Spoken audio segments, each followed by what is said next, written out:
Ser podcast.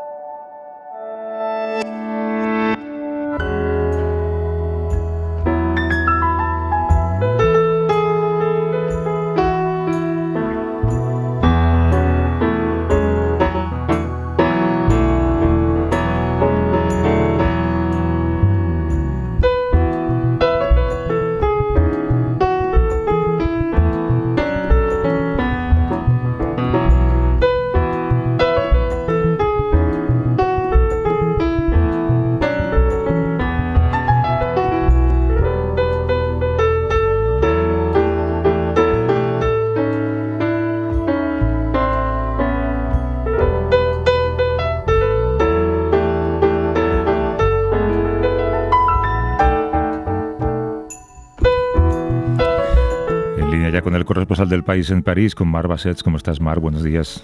Hola, buenos días, Javier. Bonjour. Oye, por pura curiosidad, creo que vives en un edificio clásico parisino. ¿Qué tipo de calefacción se usa ahí en invierno? ¿Es gas? ¿Es electricidad? ¿Sabes? Me haces una pregunta que no sé respondértela.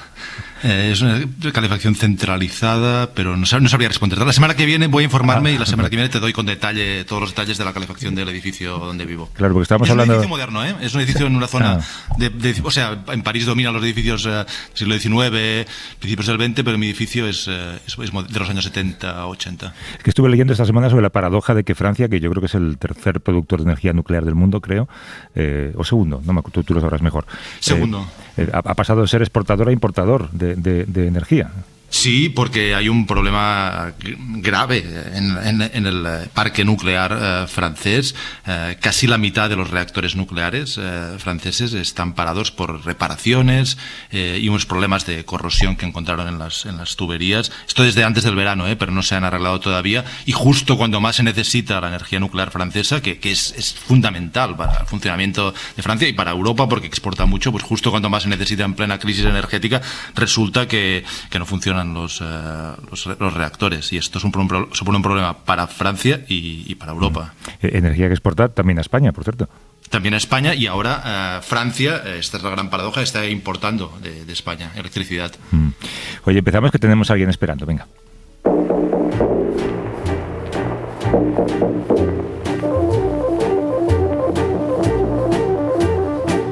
La voix drôle de voix Marco, hoy querías hablarnos de un libro que no es reciente, pero que es muy interesante, sobre Ucrania, ¿no? Sí, es un libro publicado en 2015 en inglés, pero recién publicado por la editorial Península en español. Las puertas de Europa, pasado y presente de Ucrania. Es un libro de referencia sobre la historia de Ucrania para entender lo que está pasando ahora y para entender la historia de Ucrania y para contextualizar y ubicarse. El autor es Sergei Plokhy. Yo creo que realmente se puede decir que Sergei Plokhy es el historiador del momento hoy en día. El historiador que explica y que ha estudiado a fondo desde hace años, desde hace décadas, en Rusia, en Ucrania, en Norteamérica, la historia de esta parte de Europa, la historia de Ucrania. Sergei Plokhy es el profesor Mikhailo Khrushchevsky, no sé si lo pronuncio bien, sobre historia de Ucrania en la Universidad de Harvard, y además de Las puertas de Europa, que acaba de publicarse, también se ha publicado en español recientemente, La locura nuclear, que es una historia de la crisis de los misiles entre Estados Unidos y la Unión Soviética por los misiles instalados en Cuba en 1962. Por lo tanto, yo creo que será muy interesante hablar y escuchar al profesor Plokhy sobre esta guerra que empezó en realidad en 2014, esta invasión del pasado febrero, y esta guerra que continúa y que significa el regreso de la guerra a Europa, y que ha cambiado totalmente la política, la geopolítica, la economía de nuestros países. Quizá uno de los profesores o personas en activo que más se ha dedicado a investigar la historia de Ucrania y también el resto de la Europa del Este, es autor de diversos libros, es el profesor Sergei Plokhy. ¿Cómo está? Buenos días. Es un placer estar en su programa. Ha pasado por muchos nombres Ucrania, pero ¿cuándo podemos decir propiamente que nace Ucrania como nación? Yes, Ukraine traces its roots to the medieval Sí, Ucrania tiene sus raíces en el reino medieval de la Rus de Kiev, que gobernaba buena parte de la actual Europa del Este. Cuando vas a Kiev, puedes ver la restauración de la Puerta Dorada de Kiev, puedes ver la Catedral de Santa Sofía que se construyó en aquellos tiempos, en el siglo XI. Pero a la hora de hablar de la nación moderna de Ucrania, hablamos de un producto muy del siglo XIX, como es el caso de la mayoría de las naciones europeas modernas. El proyecto nacional ucraniano moderno nació en la década de 1830 a 1840, a raíz de las guerras napoleónicas. Ese fue el primer impulso que surgió en esa dirección. Por tanto, Ucrania, como la mayoría de las naciones europeas de la misma época, es una nación antigua en el sentido de que tiene un pasado al que hace referencia, pero también es una nación moderna en cuanto a la concepción y conceptualización de la nación. Profesor Plokhy, ¿cómo definiría la identidad y la nación ucraniana? Que, como leemos en el libro, un libro que va desde los tiempos de la antigua Grecia hasta el momento más inmediato contemporáneo, es una identidad y una cultura que varía a lo largo de la historia, que toma diversas formas, que afronta invasiones, movimientos de población, cambios de fronteras. ¿Cómo definir la identidad y la nación ucraniana? What you see in Ukraine today is really a nation that normally would be defined as a political nation. Bueno, lo que vemos hoy en Ucrania es realmente una nación que normalmente se definiría como una nación política. Se basaba en las ideas y modelos del siglo XIX en los que la lengua correspondía a la etnia correspondía a la nación, y eso significaba que había que formar un estado separado por los territorios que hasta entonces pertenecían a diferentes imperios.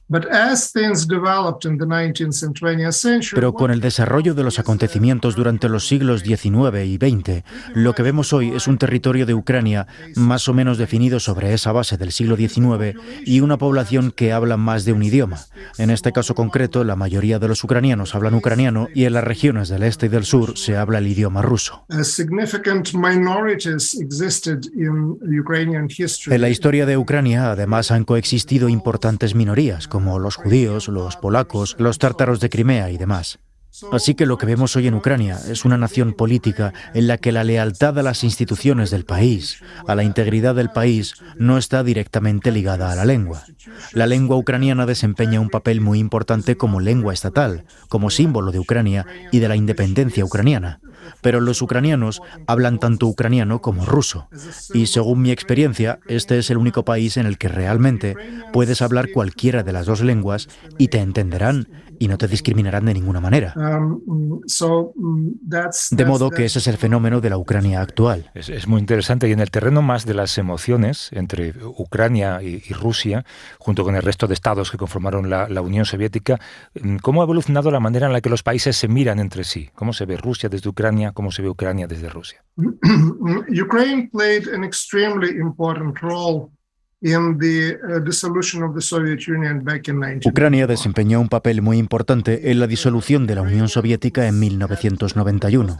Ucrania fue la única república de la Unión Soviética que celebró un referéndum de independencia. Tuvo lugar el 1 de diciembre de 1991 y más del 92% de los que participaron en el referéndum votaron por la independencia de su país.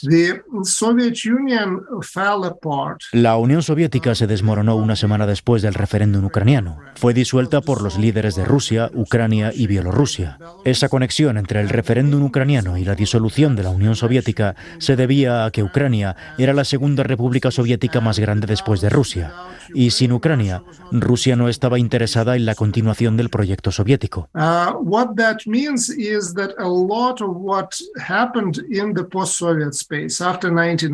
Eso significa que gran parte de lo que ocurrió en el espacio postsoviético después de 1991 dependió de la posición de Ucrania, y hubo dos tendencias que tuvieron lugar en ese espacio postsoviético. La primera, asociada a las políticas de Rusia, que se dio bajo el mandato de Boris Yeltsin y se hizo aún más evidente después, bajo Vladimir Putin, era un intento de mantener o restablecer el control de Moscú sobre el espacio postsoviético, no en forma de Unión Soviética, sino en forma de todo tipo de uniones, asociaciones y acuerdos. Y la segunda es una tendencia encarnada en Ucrania, una tendencia a tratar la independencia como una independencia real. Y esa es la cuestión que también se está disputando en la guerra de hoy en Ucrania. ¿Qué va a pasar con el espacio postsoviético? Porque el camino que siga Ucrania definirá en gran medida el camino del resto del espacio postsoviético, como pasó en 1991. Tenemos a los estados bálticos, que están ahora plenamente integrados en las estructuras europeas y euroatlánticas. Vemos que hay tendencias crecientes a distanciarse de Moscú por parte de Kazajistán e incluso por parte de Armenia, que era un aliado muy leal de Rusia por diversos motivos. Así que lo que ocurra en Ucrania realmente va a tener un impacto en el espacio postsoviético en su conjunto. Los líderes y los pueblos de otras repúblicas postsoviéticas miran con mucha atención lo que está ocurriendo en la guerra de Ucrania hoy, porque el impacto de la guerra lo sentirán también en sus propios países. Me gustaría retrotraerme a la historia más antigua que explica con detalle en el libro, y la historia medieval. Usted, profesor, ha hecho referencia hace unos momentos al Rus de Kiev. Vladimir Putin, para justificar esta guerra y esta invasión, ha aludido mucho a la historia también. Y ha dicho, por ejemplo, que Rusia y Ucrania son un solo país, remitiéndose a este pasado medieval. ¿Qué base histórica tienen estos argumentos o esta retórica sobre la historia que ha utilizado Putin respecto a la guerra? Como ya he mencionado, la Rus de Kiev fue un reino medieval y una serie de culturas, tanto eslavas como no eslavas, que surgieron en distintos grados del espacio político y cultural creado por la Rus de Kiev.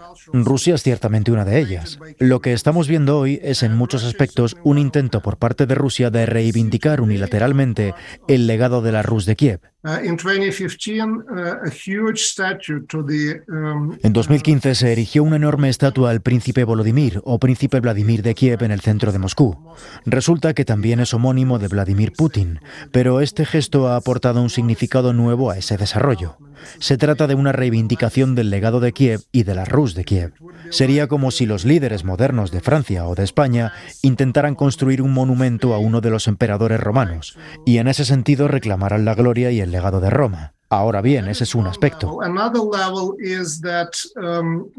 Otro aspecto es algo que ha dicho Vladimir Putin, y tengo la impresión de que realmente lo cree, y es que los rusos y los ucranianos son un mismo pueblo. Lo que realmente quiere decir es que los ucranianos son rusos y no existen como una nación separada. Este es un modelo de pensamiento sobre lo que es Rusia y lo que es Ucrania que pertenece al pasado imperial, al siglo XIX y principios del XX. Esa era la posición oficial del Imperio ruso. Y Putin, en ese sentido, se remonta a la ideología imperial, a los puntos de vista imperiales de las naciones y grupos que consideran a los ucranianos no como una nación separada, sino como una subdivisión de una nación rusa más grande. Por tanto, vemos que la historia vuelve a jugar un papel muy importante en la conceptualización de la guerra, la justificación de la guerra por parte de Rusia. Y es una historia errónea, es una historia que tiene unas raíces imperiales muy profundas y muy poca relación con la realidad histórica o la realidad sobre el terreno de hoy en día. Marc mencionaba antes otro libro publicado recientemente, escrito por usted, Locura nuclear, una historia de la crisis de los misiles en Cuba, que no sé si repasando ese texto ha encontrado alguna concomitancia con el proceso actual en el ámbito nuclear.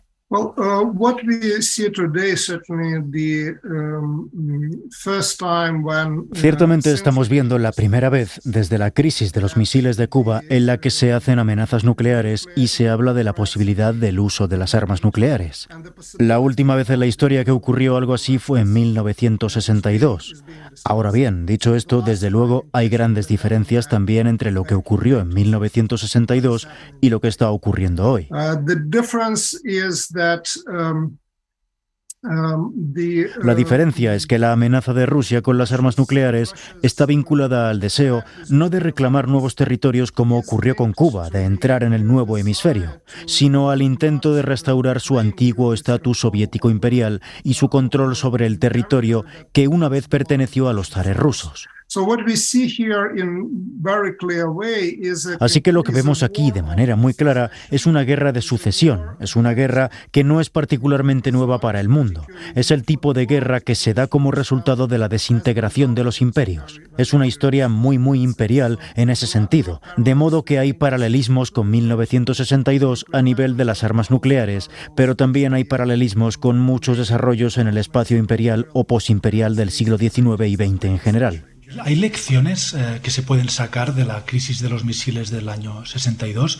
En su libro explica que tanto Kennedy, que era el presidente de Estados Unidos en aquel momento, como Nikita Khrushchev, que era el líder soviético, cometieron muchos errores, pero ambos tuvieron miedo de lo que podría pasar. ¿Siente que este miedo existe? ¿Existe Putin? ¿Tiene miedo Putin o no? Yes, indeed. One of the arguments that I am making in the book is that Sí, efectivamente. Uno de los argumentos que expongo en el libro es que la razón por la que no hubo una tercera guerra mundial y una guerra nuclear en 1962 fue que los dos líderes de las dos superpotencias tenían una cosa en común, que era el miedo a la guerra nuclear. Ahora estamos en un lugar muy diferente históricamente. El miedo a las armas nucleares, que compartían no solo los dos líderes, sino probablemente la mayoría de la población mundial en los años 60 y 70, ha desaparecido. Tenemos una nueva generación de votantes, una nueva generación de personas, una nueva generación de líderes que crecieron y se formaron ya en el mundo de la posguerra fría, donde la percepción era que las armas nucleares eran reliquias del pasado. La guerra nuclear no se consideraba una amenaza importante. Si en la década de 1980 las principales manifestaciones en Europa o en Estados Unidos se referían a las armas nucleares, hoy vemos que la cultura, la raza y la ecología se han convertido en los temas clave por los que la gente sale a las calles en los últimos 30 años. ¿Qué significa eso de que el miedo ha desaparecido? Hay una tendencia a pensar que la guerra nuclear es posible. Una guerra nuclear limitada es posible, algo que no era parte del pensamiento en 1962. Y en ese sentido, sin ese miedo, estamos en un lugar más peligroso hoy que en 1962. Y lo que también es muy importante, lo que salvó al mundo en aquel entonces no fue solo el miedo, sino el equilibrio del miedo, donde el miedo era compartido. No era solo que un bando tuviera miedo y el otro no. Era ese equilibrio conocido como destrucción mutua asegurada de los años 60. Ese es el concepto. Ese fue uno de los factores que mantuvo al mundo en paz. Y de nuevo tenemos que reaprender a preocuparnos de verdad por las armas nucleares, porque deberíamos estarlo, nos olvidamos de eso, y las armas nucleares no han desaparecido así sin más. Muchas cosas han cambiado en el mundo desde 1991, pero una cosa sigue igual. Todavía hay dos superpotencias nucleares en el mundo y son las mismas. Las capitales de esas superpotencias están en Washington y en Moscú, y hemos desaprendido a navegar por ese mundo nuclear. Tenemos que volver a aprender. Pero como sugería Mark, si hablamos estrictamente de Putin, ¿usted cree que tiene esa capacidad de sentir miedo a ser el causante de ese desastre?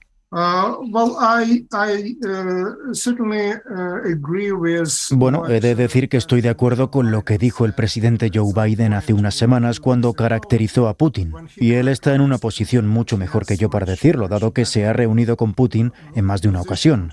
Dijo que, en su opinión, la opinión del presidente Biden, Putin es un jugador racional que ha calculado mal. Y esa es también mi convicción. No es alguien con una misión suicida para sí mismo en particular, o para su familia, su círculo o para su régimen, y el uso de las armas nucleares sería desde luego un paso en esa dirección. Es un líder que ha mostrado un completo desprecio por las convenciones del derecho internacional, por las convenciones sobre la guerra, pero no creo que estemos ante una persona que esté dispuesta a sacrificarse a sí misma en esta guerra.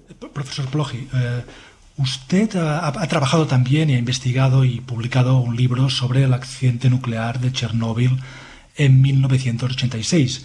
Y usted creció en la ciudad de Zaporilla, que se ha convertido en un nombre conocido en todo el mundo porque ahí hay una central nuclear donde en estos momentos hay un riesgo de accidente provocado por la guerra. ¿Siente inquietud personal por lo que pueda ocurrir en la ciudad donde creció y cree que puede repetirse un accidente como el de Chernóbil debido a la guerra? Yes, I keep saying that. Sí, sigo diciendo que las preocupaciones que tenemos sobre el uso de las armas nucleares son reales, pero realmente no son nada comparadas con las preocupaciones que deberíamos tener y no tenemos sobre un posible accidente en una de las centrales nucleares de Ucrania. Porque la guerra en Ucrania se volvió nuclear ya desde el primer día con la toma rusa del emplazamiento de la central nuclear de Chernóbil. Los rusos se marcharon de ahí cuando retiraron sus fuerzas de Kiev. Sin embargo, ya no había suministro eléctrico. Había quedado destruido durante las acciones bélicas a la central nuclear de Chernóbil. La central todavía tiene un lago de refrigeración junto a un conjunto de combustible del último reactor de Chernóbil que se apagó en el año 2000. Aún necesitamos que la electricidad llegue a la central nuclear que no funciona para evitar que los conjuntos sobrecalentados, aún sobrecalentados 22 años después, se desintegren y contaminen el territorio que los rodea.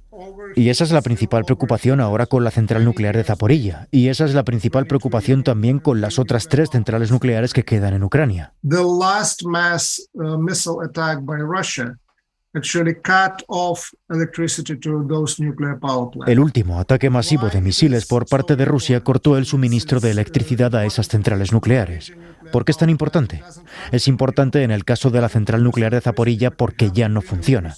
No produce electricidad, pero tiene que traer electricidad del exterior para evitar que los núcleos sobrecalentados de los reactores exploten. Por tanto, la amenaza no es la repetición de Chernóbil cuando el reactor explotó por sí mismo, sino la repetición de Fukushima, donde el accidente ocurrió como resultado de un tsunami que cortó el suministro de electricidad desde el exterior a las centrales nucleares. Así que cuando hablamos del tema nuclear, la amenaza más presente es un accidente, un gran accidente tipo Fukushima en la central nuclear de Ucrania.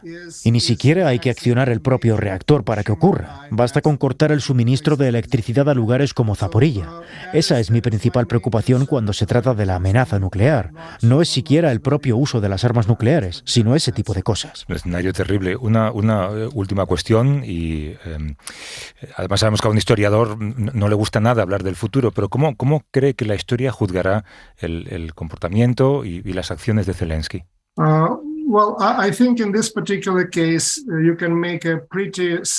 Bueno, creo que en este caso concreto se puede hacer una predicción bastante segura sobre el futuro. No sabemos cómo será la suerte política del presidente Zelensky en el futuro o después del final de la guerra, pero ciertamente sabemos que supo estar ahí en el momento adecuado, en el lugar adecuado e hizo lo correcto. Y la historia podrá juzgarlo en base a eso durante los episodios que hemos vivido este año. Verdaderamente ha dado un paso al frente de manera bastante sorprendente para muchos en Ucrania y fuera de Ucrania, que eran escépticos sobre el excomediante sin experiencia política, tomando el control de un país en medio de una guerra que comenzó en 2014. Nadie sabía si era capaz de estar a la altura de las circunstancias y creo que ha sorprendido a todos positivamente. Yo diría que se ha convertido en uno de los grandes líderes de Europa y del mundo en general. La gente lo compara a él y a su papel con el primer ministro Churchill en 1940 y 1941. Y se pueden decir muchas cosas positivas y también más críticas sobre Churchill, pero nada de eso refleja realmente el papel que desempeñó durante el inicio de la Segunda Guerra Mundial.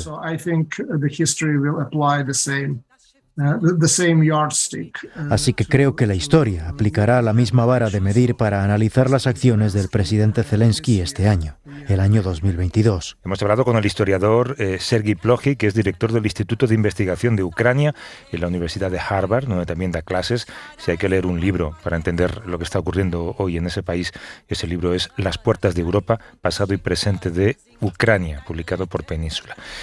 Mil gracias por esta conversación. Un abrazo y suerte. Have a good day. Schwimmt nur ein Strand, der nicht winkt. Na, da muss ein jeder sich drein schicken.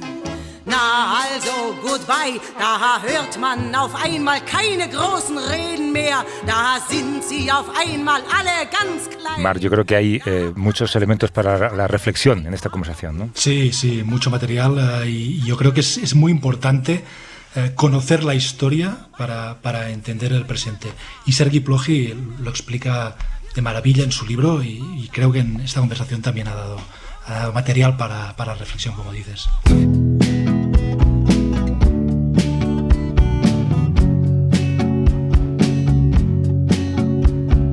Lei non parla mai, lei non dice mai niente. Ha bisogno d'affetto e pensa che il mondo non sia solo questo. Non c'è niente di meglio che stare ferma dentro a uno specchio, come è giusto che sia quando la sua testa va giù. E tutta la vita gira infinita senza un perché, e tutto viene dal niente, niente rimane senza di te. Lei non parla mai. ¿Sigues por ahí, Marc? Sí, ahí estoy. ¿Esto qué es? Esto es Nada, una cantante italiana y una canción que se llama Senza un perché, sin un porqué. Sin un porqué. Oye, ¿ha regresado ya Macron de Washington? Sí, de Washington y Luisiana, Nueva Orleans. Bueno, la nueva Luisiana, no la vieja Luisiana. La nueva Luisiana, un viaje de 4 días a Estados Unidos que para Macron era importante. Bueno, era de hecho su segunda visita de Estado y con un incidente diplomático de por medio, porque recuerdo el tema de la compra de los submarinos a Australia, digamos por la puerta de atrás, sin avisar a Francia, ¿no? Sí, es curioso porque la anterior visita, Macron está muy contento y se enorgullece de ser el primer presidente de la Quinta República, es decir, desde el 58, en tener 2 visitas de Estado, que es el rango diplomático más elevado de una visita de un jefe de Estado de gobierno extranjero, ¿no? La primera fue con Trump y ahora con Joe Biden, pero hace un año hubo este incidente diplomático porque Francia había palabrado la venta de submarinos a Australia y se enteró a última hora de que Australia había cambiado y había decidido comprar los submarinos a Estados Unidos, y esto provocó un incidente diplomático entre Francia y Estados Unidos, y el discurso que había hace un año en Francia era, ha cambiado de presidente de Estados Unidos, está Trump, ya no está Biden, ahora está Biden, pero los problemas siguen, y esta visita ha servido un poco para reparar y escenificar la amistad estrecha, que en el fondo histórica, que liga a Estados Unidos y a Francia, ¿no? Al que llaman el mejor aliado, el oldest ally, ¿no? El aliado más antiguo de Estados Unidos. Yo creo que son países que pese a las rivalidades, al antiamericanismo que hay en Francia considerable, ambas son países muy patrioteros, que se sienten o se han sentido el centro del mundo en algún momento. Tienen muchos puntos en común Estados Unidos y Francia. Sí. Curioso porque ha sido también la primera cena de Estado para Joe Biden, si no recuerdo mal, porque la pandemia le ha impedido hacer ninguna otra. Claro, se estrenaba en ese ámbito y fue un desfile de estrellas. Yo no sé qué intimidades ha contado la prensa francesa, pero según la prensa americana hubo un momento de tensión, creo, cuando Macron le preguntó a Biden cuál era el plato, el mejor plato, la mejor comida americana. Me imagino que se lo preguntó con sarcasmo y Biden le dijo que perritos calientes. No quiero ni pensar la cara que pondría Macron. Sí, además le sirvieron un espumante estadounidense, ¿no? Para país del champán. Esto es un poco casi una ofensa, pero yo creo que estaba muy contento Macron de estar ahí, de que le agasajase Biden de esta manera, ¿no? Y luego de visitar Nueva Orleans, que tiene estos vínculos históricos con Francia importantes, ¿no? Hasta que Napoleón vendió la Luisiana, que era mucho más que la Luisiana actual, que en el 20% del actual territorio de Estados Unidos lo vendió Napoleón a Estados Unidos. ¿Cómo hubiera sido la historia? Sí. A precio de ganga, ¿no? A precio de saldo, sí. ¿Y cómo habría sido la historia de Estados Unidos y del mundo si Francia hubiese mantenido todo este territorio que abarcaba una buena parte de Norteamérica, ¿no? Sí, sería bonito escribir esa novela, ¿no? Cómo habría cambiado la geopolítica si Francia estuviera presente ahora de esa manera. Oye, Marc, gracias por todo, por la conversación. Desayuna bien y cuídate mucho. Hasta la semana que viene. Muchas gracias. Hasta la semana que viene, Javier.